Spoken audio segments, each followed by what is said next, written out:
Hey, Dana over here. Chaz with the UMass Chronicle. Quick question for you. I know I have a good time here at UMass, but I was wondering, with all the extracurriculars and the atmosphere over here at UMass, what are you going to do with your free time? You gonna come down to the quad and drink some beers with us, or what? What do you think of the place? Appreciate it, man. Take care. Good. I'm having a blast here, man. I love Radio Row. This is fun. Why? You bump into a bunch of cool people. The fans are all here. And I wish the Patriots were in it. That dude over there with the Patriots jersey on. But, you know, it's fun, man. I love the energy here, and it never sucks coming. Hey, Dana White, over here. Quick question for you. This is Charlie with Robotics. I was wondering, with all this hype coming into the football program, what kind of outlook do we have for us in our other programs? Are you going to generate money for the rest of the school, or is it just going to go all towards football and a new stadium? What are you going to do for us? Appreciate your time, Dana. I worked in Boston at a place called the Boston Harbor Hotel. I was a bellman in there. I was 19 years old. I made good money. You know, there's some guys that get those jobs, and those are the type of jobs they want those jobs forever. It's a good job. It's not a bad job. It just wasn't for me. I was literally standing in the lobby one day, and I'm like, what the hell am I doing here? What am I doing here? This isn't me. This isn't what I want. And I walked out the front door, and one of my good friends, he's still one of my good friends today, who's the doorman, says, what are you doing? I said, I'm quitting. And he's like, what? What are you going to do? I said, I want to be in the fight business. Hey, Dana, quick question for you over here. What do you got to say about the Bob Barron comment saying that this team's not going to be shit and that the University of Cincinnati is where this whole thing's starting, where this whole thing's going to end? I'm not Bob Barron. I'm that crusty dick. You know what I mean? I'm not out there smashing everything that we do and saying negative stuff. We are live at the UMASS press conference, and we're here to introduce and welcome to the podium the new offensive coordinator of the University of Massachusetts, Corbin McMillan. How's it going, guys? Nice to see you. Appreciate you hearing me. Excited for you.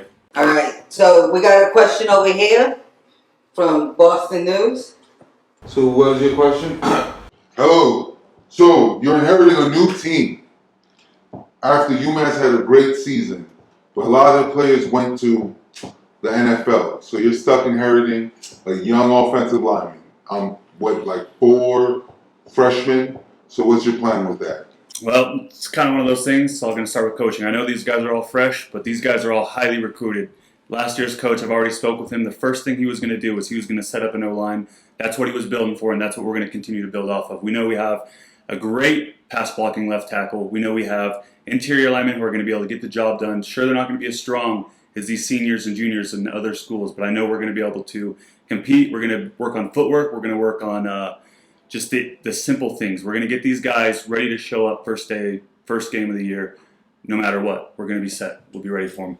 So your game plan this year is running the ball or passing the ball? We're going to do a mix of it, too. We're coming off a great quarterback, too. He had one of the best junior-senior seasons that we've ever seen in University of Massachusetts history. I do understand that, and I know that this kid, the redshirt sophomore we're going to be putting in right now, he's a little green. His throw power's lackluster, to say the least, but he's smart. We know he's been around for a while. We redshirted him here. I didn't redshirt him, but I know he's been in the system for, this will be his 3rd year in here now, and he's gone through 3 training camps. He's ready for the job, but like I said, we have a better running back in our senior running back and junior running back. We have 2 really good guys who are going to be able to tote the ball. We're going to be able to throw out of the backfield. We're going to work some play action. We're going to set our quarterback up to succeed. That's why, like I said, that's what's going to be great about the great offensive line. Our left tackle is a great pass blocker, but that's why we have the full game. We have the interior lineman who are going to be able to set up the run, and we're set up to pass the ball as well. We know we got a couple good wide receivers who are going to get the job done for us as well. Over here, Boston Gazette, yes? So, you have an All-American at wideout. So are you going to be trying to lean on heavily with that young redshirt quarterback? His name will lose me because he's not up there. We haven't been talking about it that much because, like I said, we got this sophomore red shirt. This is his first time getting any burn. I think we had him in at the end of. Keep saying we, but I already know these guys like they're my kids. I'm already set up for the future with these guys. He only got a burn in a couple blowout games. I think he threw more interceptions than he did touchdowns last year, but that's all right. We're just setting him up to win. This dude, the wide receiver, the All-American you have in question, is going to get his burn because we're going to set him up with the run game.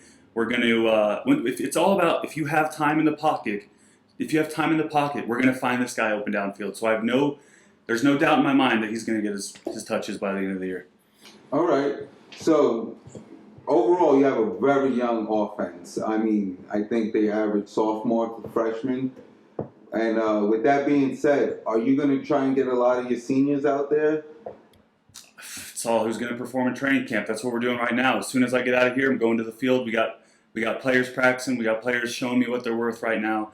Seniors are going to get in if they deserve to be in. I'm not going to just because I know we got all these freshmen need to be built up doesn't mean we're gonna just forget about the seniors. If the seniors are playing better than the freshmen, they're going to get their burn. They're going to see the field.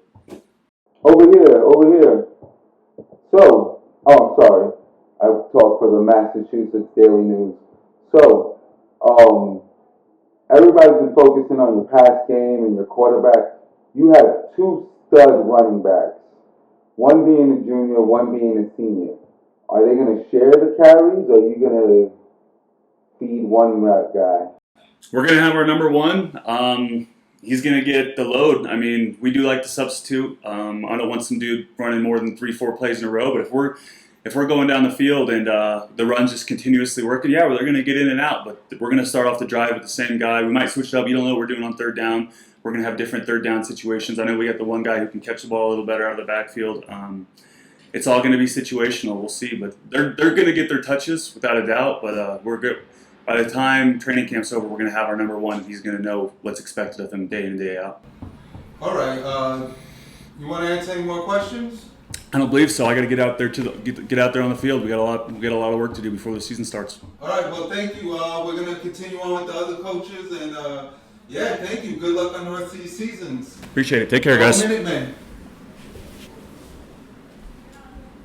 Hold on. All right, guys. Next on the stage is going to be the new defensive coordinator for the University of Massachusetts Minutemen, Brad Stillinger. If you can all give him a round of applause. Thank you for coming, everyone. Coach over here with the Massachusetts Gazette. First question I got for you is you got a really young secondary on this team and a couple of experienced linemen who've been there, seen that with the great season they had last year. What kind of defenses? What can you do as a coach to make sure that you utilize the knowledge of these older guys and to have them help out the younger guys in your secondary? So, we're talking about a new defense altogether now. We're changing the formation. None of that old school 4-3. We coming out with a spread 3-3-5 defense. We're gonna have that youth out there. It's all in the secondary. Been having talks with the older players already. A lot of them are scared for their jobs. And I told them they gotta go out there and work for it. Survival of the fittest. We are Minutemen. We are killers. So that's what we're leaning towards. And I'm not scared to cut anyone. Coach, I think as a longtime reporter and supporter of the Massachusetts Minutemen, I love to hear that. That's awesome. I love to hear a coach who's going to make these players play for their starting job and make everyone a little on edge, as you could say. Over here with the Boston Herald. I was wanting to know more about your background as a defensive coordinator. After some light research, I noticed that this is your first D1 coaching job. Can you explain why you think you're qualified to keep this team up where it needs to be? I'm glad you did light research because this ain't my first time in the bigs. I was running this show back way before anyone knew about the Minutemen, before they were part of the D1 school. I was out there, I was feeding them kids from high school. I was running around at other colleges, showing them how to run defenses. I was that guru. I was like, yo, it's time for me to let my wings out. So I'm taking over the Minutemen defense, and we're about to put up ridiculous numbers this year.